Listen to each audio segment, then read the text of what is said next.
So here's a concept that you are going to want to understand if you want to build the strongest EB1A profile possible, and that is the concept of relativity.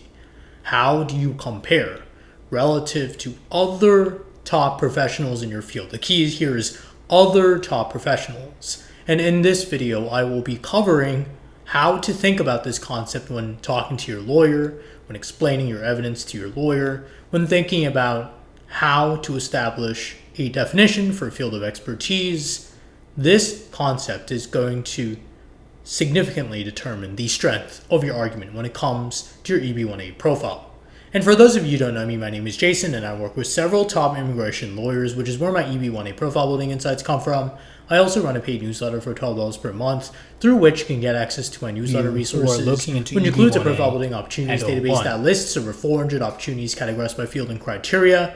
You will also get access to my private group where members have been able to find co-authors for papers and articles, have been able to find collaborators in general for profile building, and have also been able to find opportunities shared by other members. You will also get access to upcoming virtual events with top immigration lawyers, which is where you can ask your questions and get insights on EB1A based on actual adjudications and actual cases, not just anecdotes, because you will be talking to top immigration lawyers.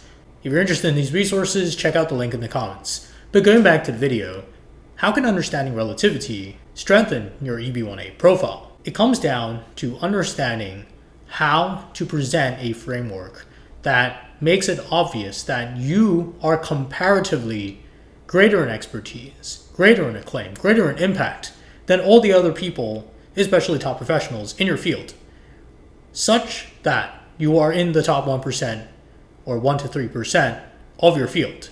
You need to be able to establish this picture for the officer in order to be able to present a strong profile and showing how you have delivered far greater impact than others in your field, have done things that have gotten a lot more recognition than others in your field. You need to be able to show elements of all three, or at least one of all three, if you want the strongest possible case, of course all three, in order to present a strong profile.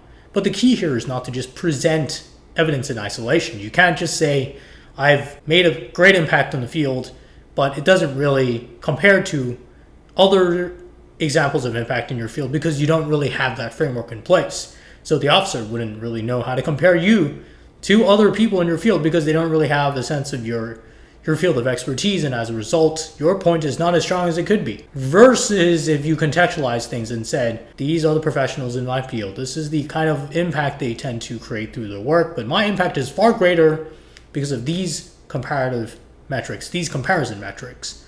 This is how you want to be thinking about EB1A. This is how you want to be communicating to your lawyer. You want to talk about how you perform relative to others in your field. That is going to be the foundation of a much stronger EB1A profile and for a much stronger argument for how you've risen to the top of your field.